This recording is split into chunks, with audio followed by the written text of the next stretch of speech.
I welcome you on this platform. आज इस series के अंदर हम लोग क्योंकि टेंस को स्टार्ट कर रखा है और फ्यूचर सिंपल हम लोगों ने प्रीवियस वीडियो के अंदर देख लिया था, उसी सीरीज के अंदर हम आगे बढ़ते हुए चल रहे हैं और आज हम बात करेंगे फ्यूचर के सेकंड टाइप की, जिसको हम बोलते हैं फ्यूचर कंटिन्यूअस या फ्यूचर प्रोग्रेसिव। तो आइए without wasting further time direct come to the point. तो आज हमारा जो टेंस रहेगा वो रहेगा फ्यूचर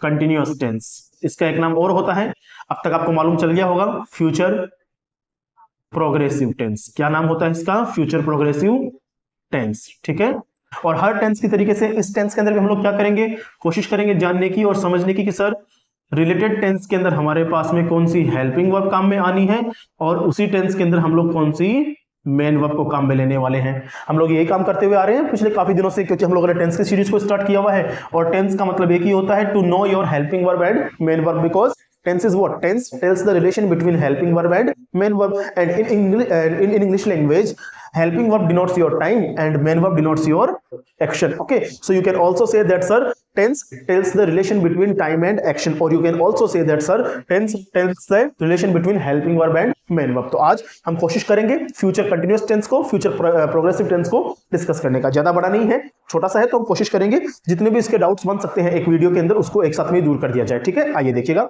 वैसे की तरह हम लोग स्टार्ट करेंगे उन्हीं पैटर्न की तरफ से। सबसे पहले हम लोग काम में ले रहे हैं कौन सा? Positive pattern.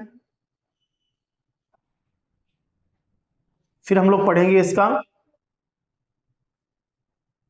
नेगेटिव पैटर्न और फिर हम लोग पढ़ेंगे अंत में इसका इंटरोगेटिव पैटर्न। ठीक है, देखिएगा ध्यान से कैसे काम करता है ये टेंस। पॉजिटिव पैटर्न के अंदर हम लोग सबसे पहले शुरुआत में रखेंगे किसको? सब्जेक्ट को। उसके बाद में क्योंकि हमारे पास वर्ब इस पूरे टेंस की एक ही होती है, विल या शैल, उसको यूज में ले लेंगे। फिर बी की बेस फॉर्म हमारे पास में आएगी और उसके बाद में हम किसको काम में ले लेंगे? मेन वर्ब की फोर्थ फॉर्म को काम में ले लेंगे और अंत में क्या लगा देंगे? ऑब्जेक्ट लगा देंगे। लास्ट में क्या लगा देंगे? ऑब्जेक्ट लगा देंगे। क्योंकि टेंस कौन सा है? Continuous tense. इसका मतलब मेन वर्ब की फोर्थ फॉर्म तो आनी ही आनी वाली है, क्योंकि ये आपका आईएनजी फॉर्म होता है, जिरंड फॉर्म बोलते हो, यस और नो। और यहाँ पर विल और शेल हमारे पास वर्ब हो गई। इस वर्ब के साथ में हमने बेसिक फॉर्म जो होती है बी की, है ना, अगर आपको याद हो प्राइमरी जो हेल्पिंग वर्ब होती है बी, उसको हमने काम में लिया यहाँ पर। ओके, आगे चलते हैं। अब इसका बनाना हमारे को नेगेटिव, तो नेगेटिव बनाने के लिए सबको इजीली मालूम है चीजें कि सर हमारे को अच्छे से पता है कि सर सबसे पहले नोट लगाएंगे नंबर थर्ड पोजीशन पे। नोट के पहले हम लोग क्या लगाएंगे? कोई भी हेल्पिंग वर्ब लगाएंगे जो रिलेटेड टेंस के अंदर आ रही है। उसके बाद नोट की जो प्रॉपर्टी है उसको सेटिस्फाई करने के लिए हम लोग बी को उसके आगे रखेंगे। क्यों? क्योंकि नोट की प्रॉपर्टी क्या बोलता है कि जो दो हेल्पिंग वर्ब हमारे पास में होती है उसके बीच में लगूंगा मैं, यस और नो, तो इसलिए हमने नोट को बीच में लगाया। उसके बाद हम लोग सेम जो पैटर्न हमारे पास में होता है मेन वर्ब की फोर्थ फॉर्म, उसको यूज करते हैं एंड लास्ट में हम लोग किसको काम में लेते हैं? ऑब्जेक्ट को काम में लेते हैं। तो ये बन गया हमारे पास में पॉजिटिव पैटर्न, ये बन गया हमारे पास में नेगेटिव पैटर्न। एंड उम्मीद करता हूं आपको चीजें समझ में आ रही होगी। आते हैं आगे। अब हम बात करेंगे इंटरोगेटिव पैटर्न की। तो इंटरोगेटिव पैटर्न वही आपका क्रॉस मल्टीप्लाई करवाइए और क्रॉस मल्टीप्लाई करवाते ही आपका क्या बन जाएगा? इंटरोगेटिव पैटर्न बन जाएगा। कैसे? जो आने वाली हेल्पिंग वर्ब है रिलेटेड टेंस के अंदर उसको सबसे पहले पुट कर लीजिए, विल और शैल। उसके बाद में सब्जेक्ट को नंबर सेकंड प्लेस पे लेके चले जाइए, सब्जेक्ट।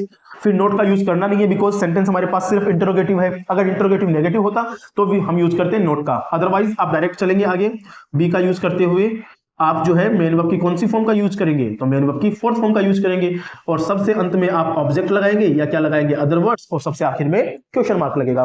तो ये हमने क्या देखा? ये हमने देखा पैटर्न। किसके बारे में? फ्यूचर कंटिन्यूअस टेंस के बारे में या फ्यूचर प्रोग्रेसिव टेंस के बारे में।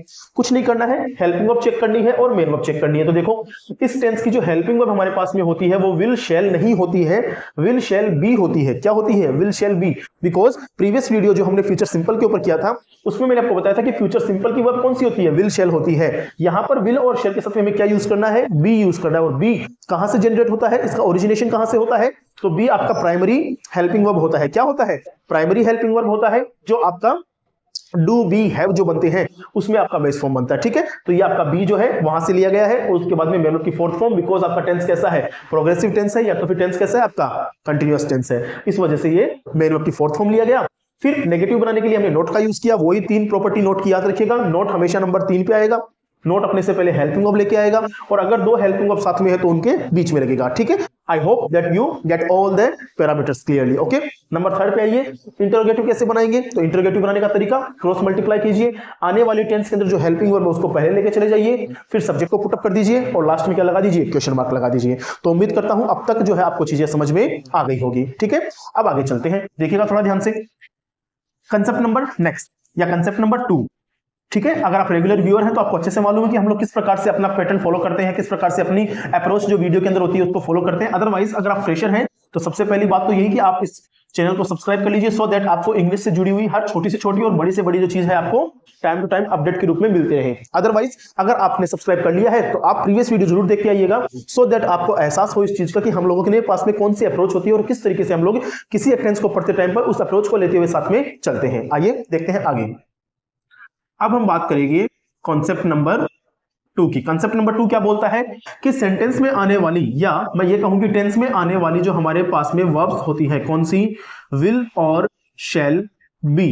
ये जो हमारे पास पर्टिकुलर टेंस की वर्ब होती है ये किसके साथ में कैसे आएंगी, मतलब कि कौन से सब्जेक्ट के साथ में विल भी आएगा और कौन से सब्जेक्ट के साथ में शैल भी आएगा। तो देखिएगा थोड़ा ध्यान से, मैं यहां पर लिखना शुरू करूं कि सर हमारे पास में कौन कौन से सब्जेक्ट हो सकते हैं।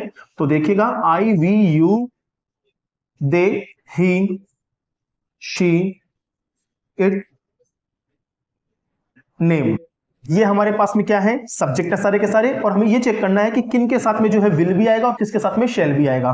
तो नियम कुछ इस प्रकार से बनता है, ध्यान से देखेंगे कि जो भी हमारे पास में सिंगुलर सब्जेक्ट हैं, कौन से सब्जेक्ट हैं, सिंगुलर सब्जेक्ट हैं, उनके साथ में तो आएगी सिंगुलर वर्ब। कौन सी वर्ब आएगी, सिंगुलर वर्ब आएगी। और जो भी हमारे पास में प्लूरल सब्जेक्ट होते हैं, कौन से सब्जेक्ट होते हैं, प्लूरल सब्जेक्ट होते हैं, उनके साथ में आएगी प्लूरल वर्ब। कौन सी वर्ब आएगी, प्लूरल वर्ब। ये तो है आपका गोल्डन रूल। ओके, ये तो है आपका गोल्डन रूल। बट यहां पर जो है सीन थोड़ा सा अलग हो जाता है, वो ये होता है कि आप फर्स्ट पर्सन के साथ में, किसके साथ में, फर्स्ट पर्सन के साथ में शैल बी का यूज करोगे। किसका यूज करोगे, शैल बी का यूज करोगे। और सेकंड और जो आपके पास थर्ड पर्सन होता है उसके साथ में आप किसका यूज करोगे, विल बी का यूज करोगे। ये है यहाँ पे आपके काम की चीजें, देखना थोड़ा ध्यान से, तो समझा देता हूं। नॉर्मल सीक्वेंस में क्या होता है, नॉर्मल टेंसेस में क्या होता है, singular subject takes singular verb and plural subject takes plural verb. Clear. But when we talk about our future tense ना, complete future tense, whether it is your simple, continuous, perfect और perfect continuous, है ना। जब future की बात करते हैं तो वहां पर याद रखना शैल बी जो है, शैल या शैल बी या शैल हैव और शैल हैव बीन, मैं चारों ही टेंस की एक साथ में बता देता हूं आपको, वो आपकी सिर्फ और सिर्फ फर्स्ट पर्सन के साथ में आएगी। और फर्स्ट पर्सन कौन सा होता है हमारे पास में, तो ये जो लिखा हुआ है इसको हम बोलते हैं फर्स्ट पर्सन। क्या बोलते हैं, फर्स्ट पर्सन बोलते हैं। ठीक है, तो फर्स्ट पर्सन के साथ में हमेशा शैल बी का यूज करेंगे इस पर्टिकुलर टेंस के लिए। ओके, और जो रिमेनिंग हमारे पास पर्सन है, सेकंड पर्सन और थर्ड पर्सन, ये देखिए ये सेकंड पर्सन और थर्ड पर्सन हमारे पास में है, इनमें हम किसका यूज करेंगे, विल बी का यूज करेंगे। और ये जो हम अप्लाई करेंगे रूल, वो हम अप्लाई करेंगे नॉर्मल फ्यूचर एक्टिविटीज के अंदर। ओके, नॉर्मल जो हमारे पास में फ्यूचर स्टेटमेंट्स होते हैं वहां पे हम लोग इस रूल को फॉलो करेंगे। अदरवाइज अगर हमारे पास में किसी भी फ्यूचर स्टेटमेंट के अंदर कोई प्रॉमिस है, थ्रेट है या कोई डिटर्मिनेशन है, प्रॉमिस, थ्रेट या डिटर्मिनेशन, देखो मैं लिखता हूं थोड़ा सा, अगर किसी भी फ्यूचर स्टेटमेंट में and specially future progressive statement में प्रॉमिस आ रहा है, थ्रेट है या तो क्या है, डिटर्मिनेशन है, क्या है, डिटर्मिनेशन है, उस पर्टिकुलर केस के अंदर क्या करोगे आप लोग, सबके साथ में, किसके साथ में, सबके साथ में, चाहो तो विल बी का यूज कर सकते हो और चाहो तो किसका यूज कर सकते हो, शैल बी का यूज कर सकते हो। बात समझ में आ रही है। मैंने 3 अलग अलग पैटर्न्स आपको बता दिए हैं। ये पैटर्न तो यूनिवर्सल है, ये तो हर जगह काम करेगा, हर टेंस में काम करेगा, प्रेजेंट में काम करेगा, पास्ट में काम करेगा, फ्यूचर में भी काम कर रहा है। इसको तो यूनिवर्सली अप्लाई करेंगे हम लोग। ठीक है, अब ये चीज यहां पर अप्लाई नहीं होने वाली है। क्यों? क्योंकि फ्यूचर टेंस को हमने बहुत बारीकी से पढ़ा था अपने फर्स्ट वीडियो के अंदर, very first video future tense के बारे में, कि सर फ्यूचर टेंस जैसा एग्जिस्ट करता ही नहीं है। तो यहां पर 2 लॉबी बन जाती है, इंग्लिश जो आपका अमेरिकन इंग्लिश है वो क्या मानता है और जो आपकी ट्रेडिशनल इंग्लिश है वो क्या मानती है। इस वजह से हमारे पास में 2 पैटर्न और देखने को मिले, और वो 2 पैटर्न ये बोलते हैं कि अगर तो आपका कोई भी फ्यूचर हो, आपका फ्यूचर मींस की कोई भी फ्यूचर परफेक्ट हो, फ्यूचर सिंपल हो, फ्यूचर कंटिन्यूअस हो, फ्यूचर परफेक्ट कंटिन्यूअस हो, कोई सा भी फ्यूचर का टाइप हो, अगर तो सेंटेंस नॉर्मल फ्यूचर में है, नॉर्मल इंडिकेशन में जा रहा है, जैसे मैं वहां जाऊंगा तो ये मेरा नॉर्मल स्टेटमेंट है। ओके, जब नॉर्मल फ्यूचर स्टेटमेंट होगा तो आपको इस प्रकार के जो रूल है उसको फॉलो करना पड़ेगा। जहां पर फर्स्ट पर्सन होगा उसके साथ में आपको हमेशा शेल का यूज करना पड़ेगा। किसका यूज करना पड़ेगा? शेल का यूज करना पड़ेगा। और क्योंकि हम टेंस पढ़ रहे हैं प्रोग्रेसिव, फ्यूचर प्रोग्रेसिव, तो हमने शेल के साथ में बी का यूज कर लेना है। क्लियर? अगर आपके पास सेकंड पर्सन और थर्ड पर्सन आता है तो आप किसका यूज करोगे? विल के साथ यूज करोगे। और विल के साथ में आप किसको लेके जाओगे? बी को लेके जाओगे जब आप बात करोगे फ्यूचर प्रोग्रेसिव टेंस की। ठीक है, लेकिन अगर एक छोटा सा इसमें पेज फंसता है, एक्सेप्शन ये फंसती है कि इसमें वैरायटी ये बनती है कि अगर कोई भी आपका फ्यूचर का टेंस जो आपको डिनोट करता है किसी भी प्रॉमिस को, थ्रेट को या डिटर्मिनेशन को, अगर किसी भी फ्यूचर के स्टेटमेंट में आपको प्रॉमिस नजर आए, थ्रेट नजर आए, डिटर्मिनेशन नजर आए, तो ये टेंशन मत करना कि सर वो फ्यूचर का कौन सा सब कैटेगरी है, चाहे वो परफेक्ट हो, परफेक्ट कंटिन्यूअस हो, सिंपल हो या कंटिन्यूअस हो आपका। ठीक है, आप उनके अंदर विल बी का भी यूज कर सकते हो और शेल बी का भी यूज कर सकते हो, ये आपके ऊपर है। यहां पर कोई भी रूल एप्लीकेबल नहीं होता है, यहां पर आप आराम से अपना यूज कर सकते हो। ठीक है, तो ये हमने देखा कंसेप्ट नंबर 2 कि सर कौन से सब्जेक्ट के साथ में कौन सी सिचुएशन के अंदर हम लोग किस प्रकार की वर्ब का यूज करते हुए चलते हैं। ठीक है, अब चलते हैं आगे और थोड़ी सी चीजें और देखते हैं। ठीक है, इस टेंस के बारे में देखिएगा।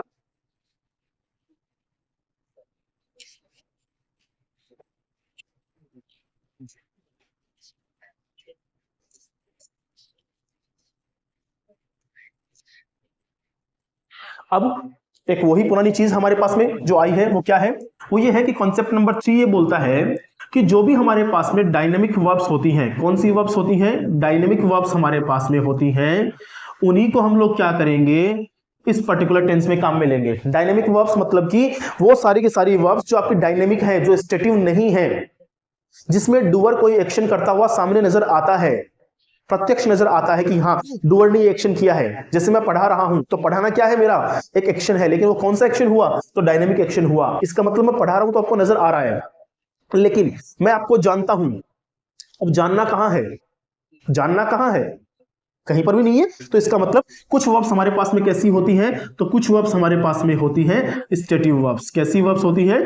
स्टेटिव वर्ब्स होती हैं। जैसे मैं कुछ एग्जांपल लिखना शुरू करूं, मैंने लिखा आइडेंटिफाई, मैंने लिखा नो, मैंने लिखा लाइक, ठीक है, मैंने लिखा सी, मैंने लिखा लव, और ऐसे आप बहुत सारी बड़ी लिस्ट है जिसको आप बना सकते हो। ठीक है, ईटीसी लिख देता हूं, काम चल जाएगा। अगर डायनेमिक वर्ब्स की बात करूं तो डायनेमिक वर्ब्स के भी बहुत सारे एग्जांपल हमारे पास बन सकते हैं। जैसे रन हो गया, प्ले हो गया, ईट हो गया, टीच हो गया, स्टडी हो गया।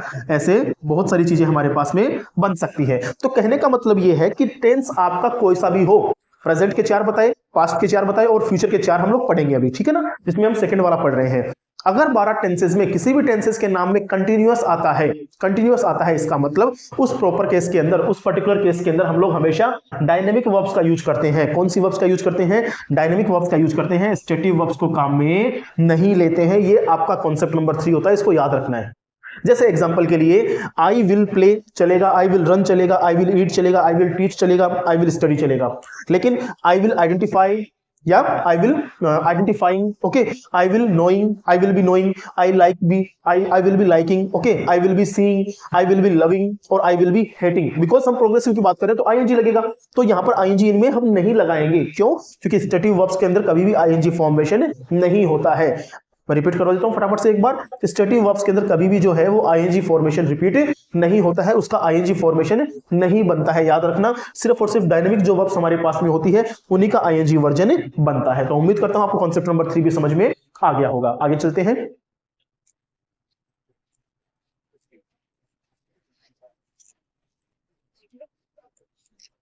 अब इस टेंस में ज्यादा कुछ बचा नहीं है पढ़ने को और पढ़ाने को, क्योंकि बहुत ही कम जो है चांसेस है एग्जाम के अंदर आने के, चाहे वो आपका बेसिक लेवल हो, चाहे वो आपका एकेडमिक लेवल हो, चाहे वो आपका एडवांस लेवल हो। बहुत कम सवाल पूछे जाते हैं। तो मैं डायरेक्ट आपको एग्जांपल पे लेके चलता हूं, और जो डाउट्स अगर फिर भी आपके रह जाए तो आप हमेशा तैयार रहें अपना कमेंट बॉक्स यूज करने के लिए। ओके, आइए देखते हैं कुछ एग्जांपल्स फटाफट से।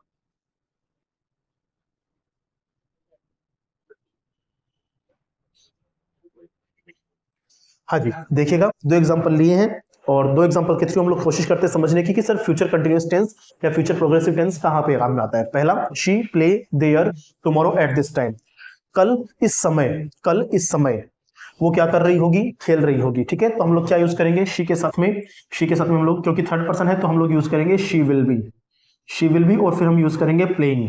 क्या यूज करेंगे, प्लेइंग यूज करेंगे। ठीक है, तो she will be playing there tomorrow at this time, कल इस समय वो वहां पर खेल रही होगी। ओके, याद रखिएगा इसका कुछ इस प्रकार से बनेगा formation, she will be, play के अंदर आईएनजी ऐड करो, playing there tomorrow at this time, कल इस समय पर वो वहां पर खेल रही होगी। आओ नेक्स्ट पे, Mohit study English tonight when I go to his house, when मानी जब, I go to his house जब मैं उसके घर जाता हूं, तो मोहित मुझे इंग्लिश पढ़ते हुए मिलेगा आज रात को, है ना। या मैं ये कहना चाहूं कि सर जब मैं मोहित मुझे इंग्लिश पढ़ता हुआ मिलेगा या मोहित इंग्लिश पढ़ रहा होगा जब मैं उसके घर जाऊंगा। यहां पर याद रखना when I go to his house का मतलब जब मैं उसके घर जाऊंगा कल। ठीक है, when I go to his house tomorrow, आप ऐसे भी लिख सकते हो टुमारो।